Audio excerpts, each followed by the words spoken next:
Assalamualaikum warahmatullahi wabarakatuh. Perkenalkan, nama saya Roro Dian Permata Putri dengan NIM 1915401145 dari kelas reguler 3 tingkat 2. Di sini saya akan menjelaskan tentang siklus menstruasi dan KB mode simptotermal. Yang pertama ada pengertian menstruasi. Menstruasi, haid atau datang bulan adalah perubahan fisiologis dalam tubuh wanita yang terjadi secara berkala dan dipengaruhi oleh hormon reproduksi baik FSH estrogen atau LH progesteron. Periode ini penting dalam hal reproduksi. Pada manusia, hal ini biasanya terjadi setiap bulan antara usia remaja sampai menopause. Selain manusia, periode ini hanya terjadi pada primata-primata besar, sementara binatang-binatang menyusui lainnya mengalami siklus estrus. Pada wanita, siklus menstruasi rata-rata terjadi sekitar 28 hari. Walaupun hal ini berlaku umum, tetapi tidak semua wanita memiliki siklus menstruasi yang sama. Kadang-kadang, siklus terjadi setiap 21 hari hingga 30 hari. Biasanya, menstruasi rata-rata terjadi 5 hari. Kadang-kadang, menstruasi juga dapat terjadi sekitar 2 hari sampai 7 hari dan paling lama 15 hari. Jika darah keluar lebih dari 15 hari, maka itu termasuk darah penyakit.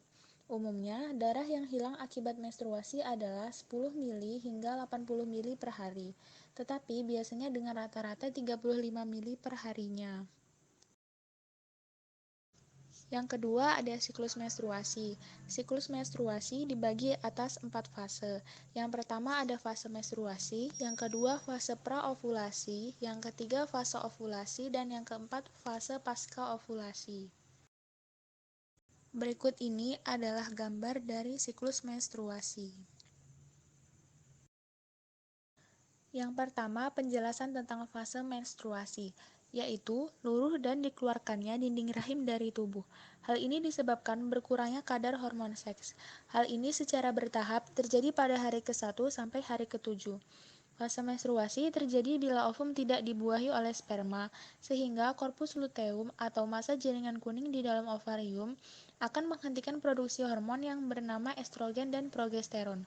Turunnya kadar estrogen dan progesteron yang menyebabkan lepasnya ovum dari dinding uterus yang menebal atau endometrium. Setelah ovum lepas, endometrium menjadi sobek dan meluruh, sehingga dindingnya juga menjadi menipis. Karena dinding endometrium banyak mengandung pembuluh darah, maka terjadilah pendarahan pada fase menstruasi. Pada umumnya, rata-rata pengeluaran volume darah sebanyak 50 mili. Yang kedua ada fase praovulasi, yaitu masa pembentukan dan pematangan ovum dalam ovarium yang dipicu oleh peningkatan kadar estrogen dalam tubuh. Hal ini terjadi secara bertahap pada hari ke-7 sampai hari ke-13. Pada fase praovulasi atau akhir siklus menstruasi, hipotalamus, yaitu bagian otak yang terdiri dari sejumlah nukleus, mengeluarkan hormon gonadotropin yang merangsang hipofisis mengeluarkan follicle stimulating hormone atau FSH. Adanya FSH merangsang pembentukan folikel primer di dalam ovarium yang mengelilingi satu oosit primer. Folikel primer dan oosit primer akan tumbuh sampai hari ke-14 hingga folikel menjadi matang atau disebut folikel degraft dengan ovum di dalamnya. Selama pertumbuhannya, folikel juga melepas hormon estrogen yang menyebabkan pembentukan kembali sel-sel penyusun dinding dalam uterus atau endometrium. Proses pembentukan kembali tersebut disebut dengan proliferasi. Selain itu, peningkatan estrogen selama pertumbuhan folikel juga mempengaruhi serviks untuk mengeluarkan lendir yang bersifat basa. Lendir tersebut berfungsi untuk menetralkan sifat asam basa serviks agar lebih menyesuaikan lingkungan hidup sperma yang ideal. Yang ketiga ada fase ovulasi. Masa subur atau ovulasi adalah suatu masa dalam siklus menstruasi wanita di mana sel telur yang matang siap untuk dibuahi. Menurut beberapa literatur, masa subur adalah 14 hari sebelum haid selanjutnya. Apabila wanita tersebut melakukan hubungan seksual pada masa subur atau ovulasi, maka kemungkinan terjadilah kehamilan. Pada saat mendekati fase ovulasi, terjadi perubahan produksi hormon. Peningkatan kadar estrogen selama fase praovulasi menyebabkan terjadinya hambatan terhadap pelepasan lanjutan FSH dari hipofisis. Turunnya konsentrasi FSH menyebabkan hipofisis melepaskan luteinizing hormone atau LH yang merangsang pelepasan oosit sekunder dari follicle degrowth. Kondisi tersebut disebut ovulasi, yaitu saat terjadi pelepasan oosit sekunder dari follicle degrowth dan siap dibuahi oleh sperma.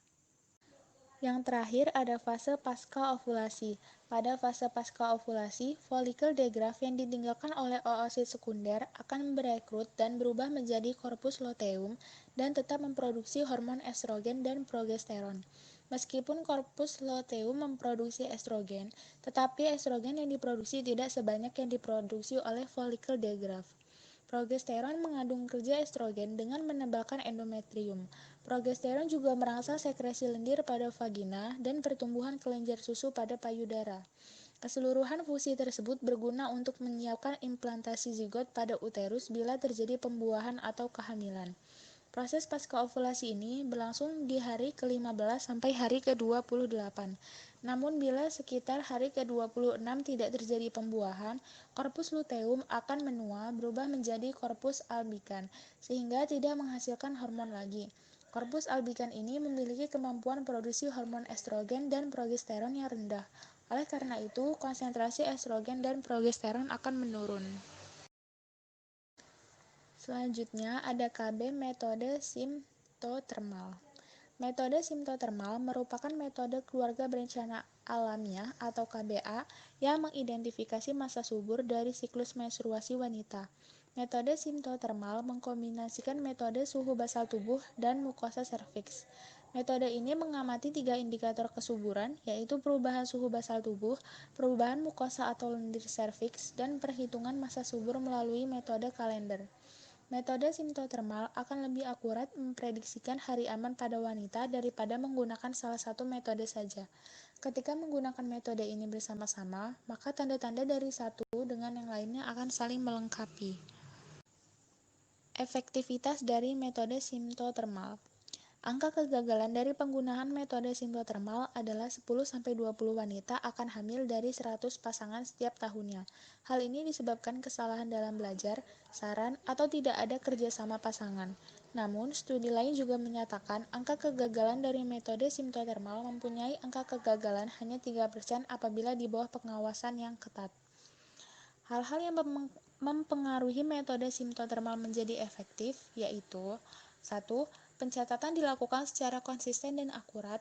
Yang kedua, tidak menggunakan kontrasepsi hormonal karena dapat mengubah siklus menstruasi dan pola kesuburan. Yang terakhir, penggunaan metode barier dianjurkan untuk mencegah kehamilan. Kerjasama dengan pasangan adalah perlu, karena ia harus bersedia untuk membantu menghindari kehamilan dengan baik dengan tidak melakukan hubungan seksual atau menggunakan beberapa metode penghalang selama hari-hari paling subur. Keuntungan dari KB metode simptotermal antara lain yang pertama, tidak ada efek fisik seperti obat-obatan, alat, bahan kimia, atau operasi yang dibutuhkan. Yang kedua aman, yang ketiga ekonomis, yang keempat meningkatkan hubungan kerjasama antar pasangan, yang kelima dapat langsung dihentikan apabila pasangan menginginkan kehamilan, dan yang terakhir tidak memerlukan tindak lanjut atau alat kontrasepsi lain setelah belajar metode simptotermal dengan benar. Keterbatasan dari metode simptotermal antara lain, yang pertama, tidak cocok digunakan oleh wanita yang mempunyai bayi, berpenyakit, atau pasca perjalanan maupun konsumsi alkohol. Yang kedua, metode simptotermal kurang efektif karena pengguna harus mengamati dan mencatat suhu basal tubuh maupun perubahan lendir serviks. Yang ketiga, metode simptotermal memerlukan kerjasama antar pasangan suami istri. Dan yang terakhir, pengguna harus mendapatkan pelatihan atau instruksi yang benar. Pola grafik kesuburan pada metode simptotermal. Pola grafik kesuburan tidak sesuai digunakan wanita pada kasus sebagai berikut. Yang pertama, wanita yang memiliki pasangan seksual lebih dari satu. Yang kedua, tidak ada komitmen antara pasangan suami istri untuk menggunakan metode simptotermal. Yang ketiga, wanita yang tidak dapat mengamati hari suburnya karena sifat wanita itu sendiri atau alasan lain.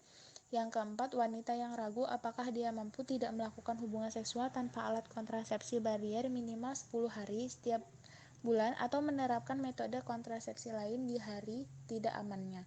Dan yang terakhir, wanita yang mempunyai resiko kesehatan atau medis tertentu yang membahayakan jika dia hamil.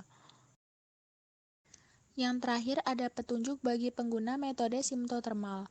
Pengguna atau klien metode simptotermal harus mendapat instruksi atau petunjuk tentang metode Linderi Cervix, metode suhu basal tubuh maupun metode kalender.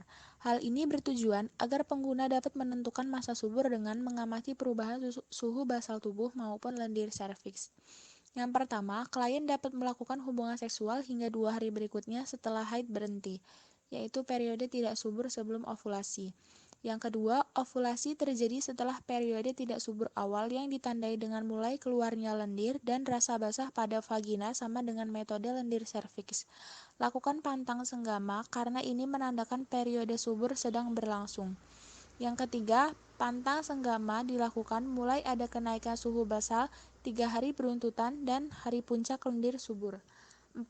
Apabila dua gejala ini tidak menentukan periode tidak subur awal, periode subur, dan periode tak subur akhir, maka ikuti perhitungan periode subur yang terpanjang di mana masa pantang senggama harus dilakukan.